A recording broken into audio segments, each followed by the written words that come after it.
یہ کوئی دن نہ تھا جس دن سرکار کا وصال پاک ہوا، جس دن سرکار کا وصال پاک ہوا، سرکار دو عالم صلی اللہ علیہ وسلم کا جب وصال پاک ہوا، پورے مدینے میں اندھیرا چھا گیا، پورے مدینے میں اندھیرا چھا گیا، صحابہ زارو مندار رونے لگے، عورتوں نے اپنے بچوں کو دودھ پلانا چھوڑ دیا، عورتیں رونے لگی، بچے رونے لگے، گویا کہ ان کو معلوم پڑتا تھا مدینے کی در و دیوار سوگوار ہے، سب کے سب رو رہے ہیں۔ جناتوں کے رونے کی آواز سنائی دیتی تھی، جناتوں کو رونے کی آواز سنائی دیتی تھی، صحابہ کا برا حال تھا، بہت سے صحابہ بے ہوش ہو کر گر پڑے۔ فاروق اعظم کی حالت ایسی تھی کہ فاروق اعظم دیوانہ وار پھرتے رہے اور تلوار لے کر یہ کہتے رہے خبردار کوئی یہ نہ کہنا میرے مصطفیٰ انتقال کر گئے، میرے مصطفیٰ وفات پا گئے، اور یہ اعلان کرتے جاتے، مدینے کی گلیوں میں گھومتے جاتے، آپ کے منہ سے ہونٹ سے جھاگ نکلتے جاتے، آپ یہ اعلان کرتے جاتے۔ حضرت عثمان غنی بے ہوش پڑے تھے، حضرت مولا علی کرم اللہ تعالیٰ وجہ الکریم پہ سکتہ طاری ہو گیا تھا، سوچ بوجھ سب ختم ہو گیا تھا، انہیں سمجھ میں نہیں آ رہا تھا کہ کیا ہوا، کیا کیا جائے کیا نہ کیا جائے۔ ایسے عالم میں صرف دو ذات تھی، صرف دو لوگ تھے جو ہوش میں تھے، صرف دو لوگ تھے جو ہوش میں تھے۔ وہ دو کون تھے؟ ایک سیدنا صدیق اکبر، ایک حضرت عباس سرکار کے چچا، یہ جو ہی لوگ ہوش میں تھے۔ باقی پورے مدینے والوں کا برا حال تھا، سب پہ غشی تاری ہو رہی تھی، بے ہوش ہو رہے تھے، رو رہے تھے، بلبلا رہے تھے، کوئی اپنے میں نہ تھا، کسی کو اپنے آپ کی خبر نہ تھی، یہ دو لوگ ہوش میں تھے۔ سرکار کا وصال پاک ہوا مغرب سے پہلے، مغرب سے پہلے سرکار کا وصال پاک ہوا، اور ادھر مغرب ابھی وقت ہوا تھا، مغرب کا وقت بھی نہیں ہوا تھا، صدیق اکبر کا خبر پہنچی، صدیق اکبر حجرہ عائشہ میں تشریف لائے، سرکار کو دیکھا، کپڑے کو ہٹایا چہرے سے، پیشانی مبارک کا بوسہ دیا، اور یا محمدہ یا محمدہ کہہ نعرے بلند کرنے لگے۔ اس کے بعد چہرے کو چھپا دیا، آنکھوں سے آنسو جاری ہو گئے۔ صدیق اکبر جا کر ایک طرف بیٹھ گئے، لوگوں کا برا حال تھا، سمجھ میں نہیں آ رہا کیا کیا جائے کہ اتنے میں ایک شخص آیا اور فاروق اعظم صدیق اکبر کے پاس کہنے لگا کہ ادھر بنی ثقیفہ کے پاس کچھ مہاجرین اور انصار بیٹھے ہیں، وہ آپس میں خلافت کے لیے لڑ جھگڑ رہے ہیں، آپ چلیں، ایسا نہ ہو کہ قتل و غارت آ جائے، خون ریزیاں ہو جائے، آپ چلے وہاں۔ ادھر فاروق اعظم حضرت صدیق اکبر چلے وہاں پہ لوگوں کو سمجھانے کے لیے۔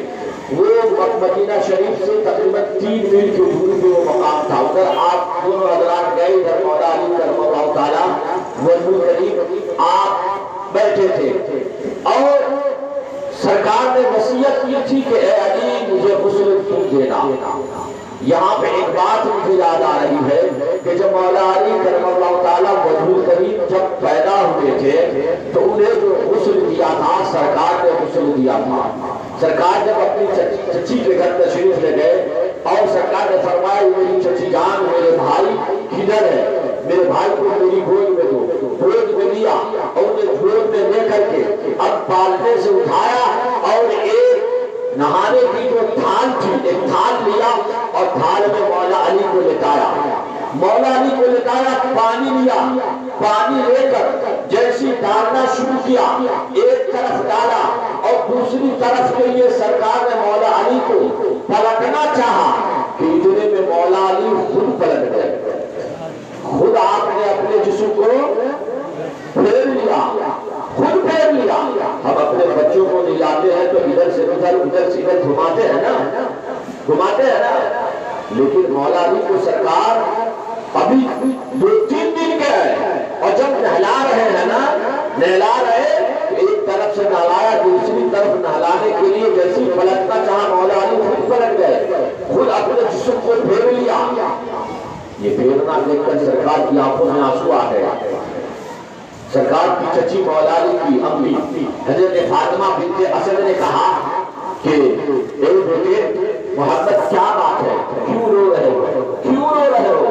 سرکار نے فرمایا چچی جان کچھ نہیں، بات یاد آ گئی ہے، آج علی کو میں غسل دے رہا ہوں، علی کو پہلا غسل میں دے رہا ہوں، علی آخری غسل مجھے دے گا۔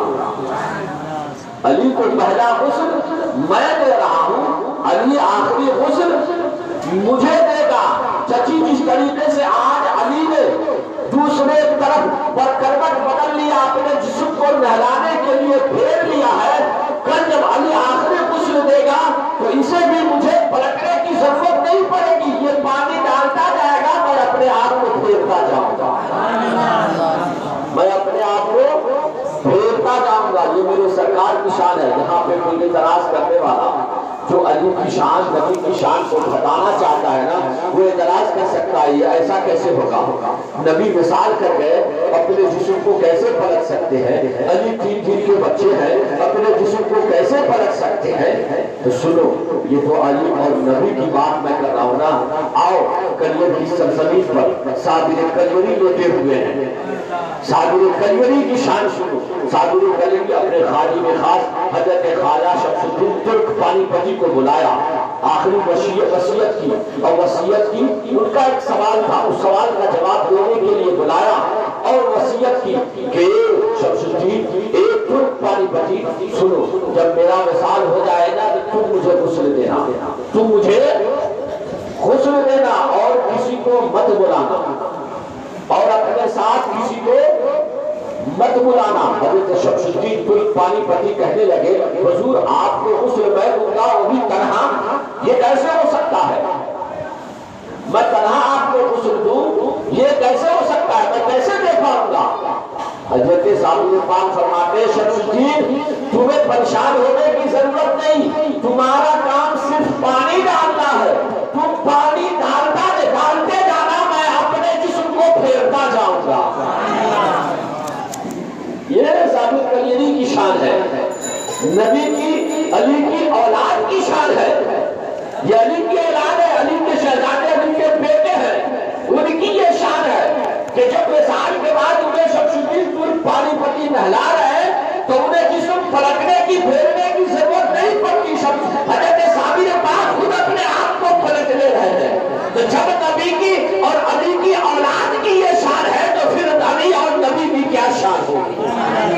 آپ اندازہ کریں ان کی کیا شان ہوگی۔ تو میرے بھائیوں یہ ادھر وصیت کی، ادھر صحابہ کرام سقیفہ کے پاس پہنچے، وہاں پہنچے تو دیکھا کہ لوگ لڑ رہے ہیں، جھگڑ رہے ہیں، انہیں سمجھایا بجھایا اب اسے یہیں پہ رکھیے، اسے یہیں پہ رکھیے۔ جب صدیق اکبر کی ابھی خلافت سرکار کی تدفین کے بعد خلافت میں آؤں گا تو پھر وہاں پہ بیان کروں گا۔ ادھر وہاں سے پھر سب صحابہ آ گئے، رات ہو چکی تھی، رات گزر گئی، صبح فجر کے بعد فاروق اعظم نے صدیق اکبر کو منبر پہ بیٹھایا اور اعلان کیا، اے صحابہ، اے میرے آقا کے صحابہ، اے رسول کے صحابہ، اے اصحاب رسول، سنو کچھ ایسی بات ہوئی رات جس کے بنا پہ صدیق اکبر کو خلیفہ مقرر کر دیا گیا ہے، ہم سبوں نے ان کی بیعت کر لی ہے اور تم سب بھی بیعت کر لو۔ سرکار پیر کے دن مثال فرمائے، منگل کے دن صبح فجر سے لے کر ظہر تک بیعت کا سلسلہ جاری رہا۔ اس کے بعد سرکار کی کفن کا انتظام کیا گیا۔ اسی درمیان صدیق اکبر نے جو درس دیا منبر پہ بیٹھ کر دیکھا صحابہ کی حالت بڑی بری ہے، فاروق اعظم ماننے کو تیار نہیں کہ سرکار ہی وصال کر گئے، یہ سوموار کی رات میں ہی۔ تو حضرت صدیق اکبر منبر پہ جلوہ افروز ہوئے اور آپ نے فرمایا اے دل ہے صحابہ سن لو، جو لوگ محمد صلی اللہ علیہ وسلم کی عبادت کرتے تھے وہ جان لے کہ محمد صلی اللہ علیہ وسلم وصال کر گئے، وصال کر گئے، جو رب کی عبادت کرتے تھے وہ جان لے میرا رب حی قیوم ہے۔ اور پھر وما محمد الا رسول قد خلت من قبلہ الرسل، شاکرین تک یہ پوری آیت سیدنا صدیق اکبر نے تلاوت کی۔ صحابہ فرماتے ہیں کہ اس دن ایسا معلوم پڑا کہ ہم نے پہلی بار یہ آیت کریمہ سنی ہے، جبکہ قرآن کی آیت پہلے سرکار سنا چکے تھے۔ اب صحابہ کہتے ہیں ایسا معلوم پڑا کہ پہلی بار ہم نے یہ آیت کریمہ سنی ہے۔ تب صحابہ کو ہوش آیا، صحابہ سمجھ گئے تو اب سرکار کا وصال ہو چکا۔ بالآخر منگل کے دن ظہر کے بعد تجہیز و تکفین کا انتظام کیا گیا ہوا کہ بھائی قبر کھودی جائے۔ حضرت عباس نے کہا دو لوگ قبر کھودتے ہیں، ان دونوں کو بلایا جائے، جو پہلے آ جائے ان سے قبر کھدایا جائے۔ تو حضرت طلحہ پہلے آ گئے، وہ یعنی بغلی قبر کھودتے تھے، صدیق والے قبر نہیں کھودتے تھے، وہ بغلی قبر کھودتے تھے۔ بغلی قبر سرکار کی تیار کی گئی، قبر تیار ہو گئی۔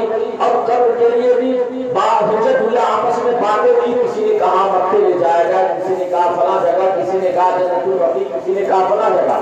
سیدنا صدیق اکبر نے عرض کیا، آپ نے فرمایا کہ میں نے سرکار سے سنا کہ انبیاء کرام کا وصال جس جگہ پہ ہوتا ہے ان کا وصال اسی جگہ پہ ان کی قبر بنتی ہے، اسی جگہ پہ ان کی قبر بنتی ہے۔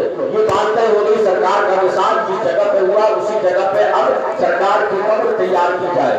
قبر تیار ہو گئی، تجہیز و تکفین کے انتظام، کفن کا انتظام کیا گیا۔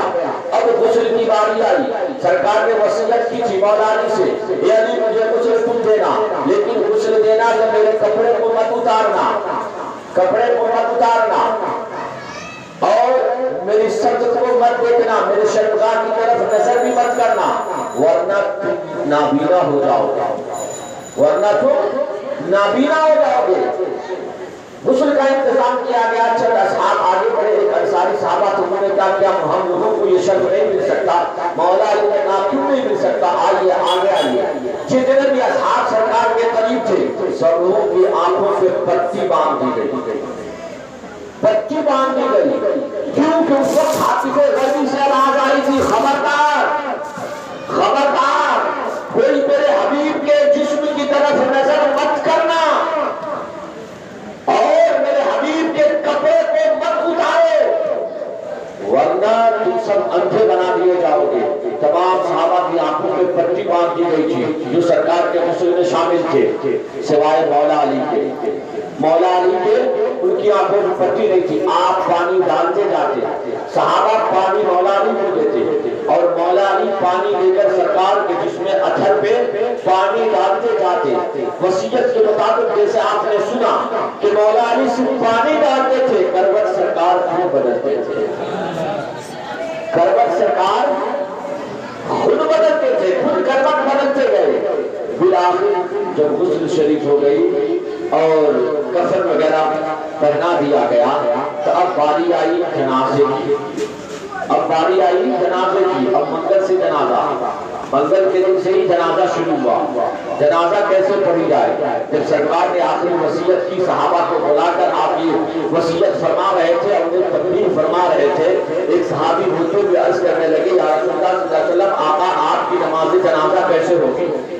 کون پڑھائے گا، کیسے پڑھایا جائے گا، یہ بتا دیں۔ سرکار نے فرمایا سنو، میرے جسم کو کفن پہنا کر حجرہ عائشہ میں رکھ دینا، حجرہ عائشہ میں رکھ دینا، تم سب باہر آ جانا، تم سب باہر آ جانا، سب سے پہلے میرا رب میری نماز جنازہ پڑھے گا، بول دیجیے، سب سے پہلے میرا رب میری جنازے کی نماز پڑھے گا۔